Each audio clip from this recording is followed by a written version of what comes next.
What's up guys? So I wasn't expecting it to be this long before I uploaded another video, but I don't know if I'm having an SD card problem or what, but basically when I go to save the video from the editor, it gets like halfway through it, it says error, doesn't give me a reason why. I'm pretty sure it's just too long in the video, but I feel like I recorded longer videos, but it's got a lot of music in it, so I don't know what's going on with that. I have to figure that out, but so I'll upload that eventually. But what I'm going to do right now is I got a package coming to Dad's house, which is where my hatch is at, but the package is not for the hatch. If you can read, as you see in the title, I have a new shifter coming for the FG2, so I want to install that today. It's a pretty nice day. I just got off work, came home to change. It's warm out.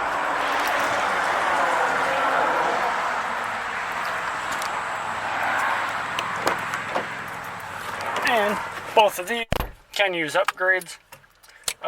This factory shifter is just bland and boring. I don't have a knob for this new shifter, but I may swap knobs in the hatch, so I may just go ahead and pull the buddy club out.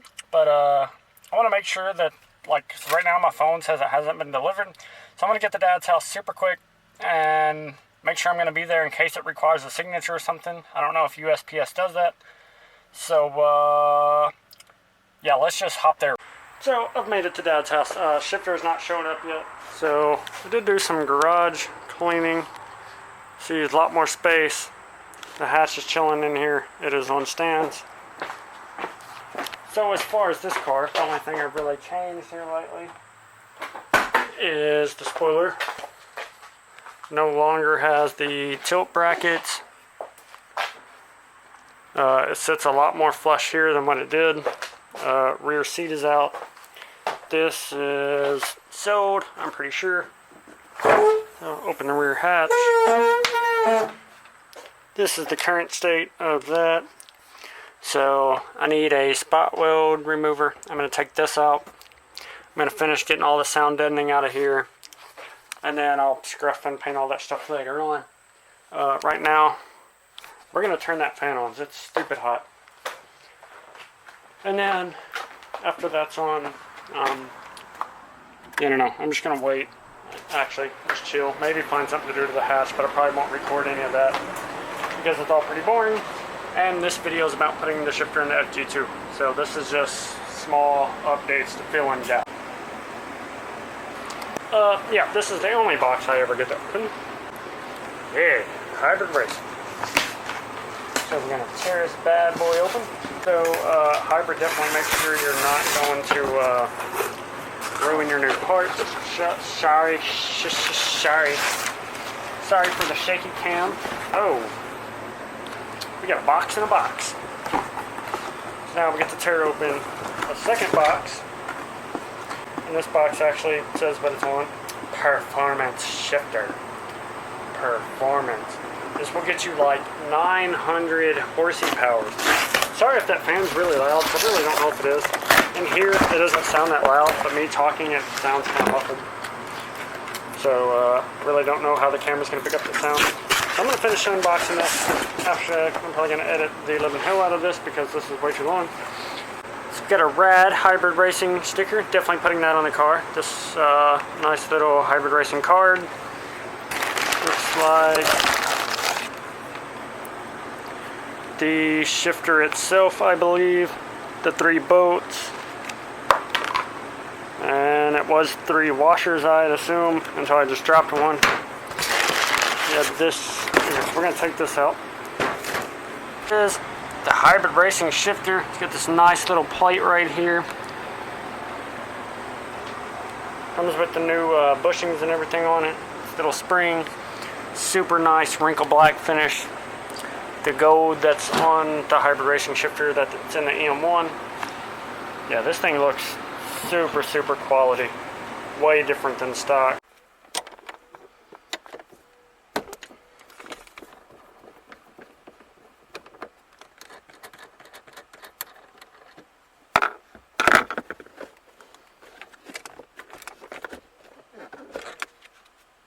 First off, oh my god, the mess my car is in. Console, tools, old shifter, everything. So if you look, okay, so I got the cable slid in there and all that good jazz. Now this is made, comes with its own bolts where you can just bolt her on down. I kind of don't want to do that. I think this looks cooler, even though, yeah, I don't know, I don't think I can. These are tapered.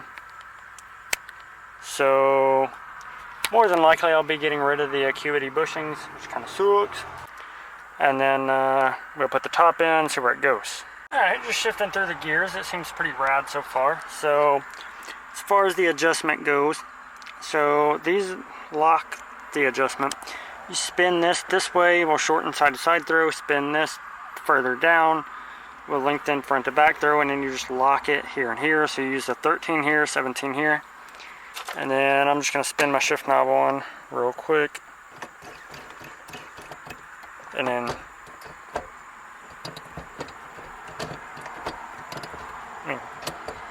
definitely a lot more precise.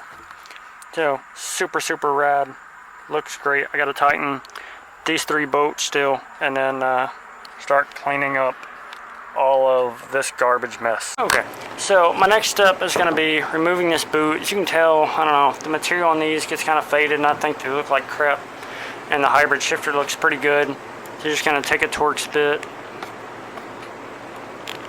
and you'll loosen all these bad boys up. It's going to be kind of hard to hold, but I'll take all these out. I'm just going to remove this shift boot, and I'll reinstall this piece, and I'll show you guys what it looks like. Now you can use a automatic bezel. I think it's a little different and supposedly looks better. That Hybrid mentions that on their site. And I mean, you could also get the leather Type R boot that looks a million times better, but personally I would just rather see it as a scene shifter, so that's what I'm going to do.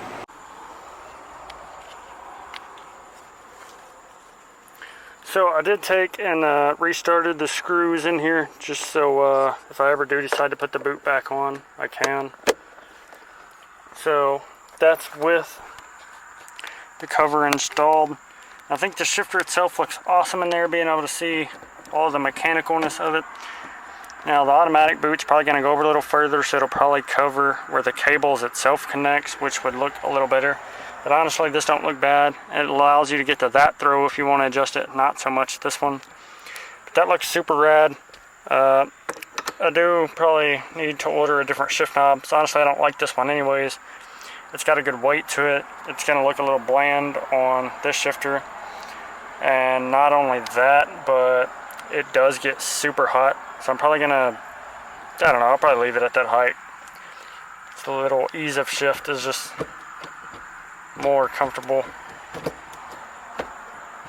That's super notchy.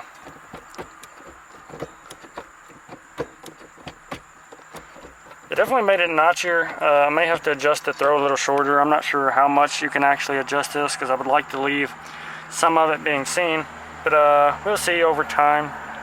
But that's pretty much it for the hybrid racing shifter. You just put your shift knob on, lock the nut, and then it's good to go. What does perfect even mean? Is there even such a thing? Can we switch up? You know what you think? I recommend buying the hybrid racing shifter. Use that Newton Blues code or Zosh's. I got 10% off those shifters. I had it in my cart and then was skeptical on it. David hit me up, David from Hybrid. So he sent me a 10% discount code if I order within the next 24 hours. I knew that was well worth it. Bought it, don't regret it at all, especially now that it's in. Looks great, shifts great, super excited about the shifter. Can't wait to get a new knob on it. So again, like, comment, subscribe. Thanks for watching, guys. Stay tuned for the next video. We'll definitely be doing more with the cars, but I think we're going to wrap this up for today. I know this was a bit of a short video, and this wasn't meant to be a how-to so much as just an install kind of update thing. So thanks for watching, guys, and I'm out. Big 10.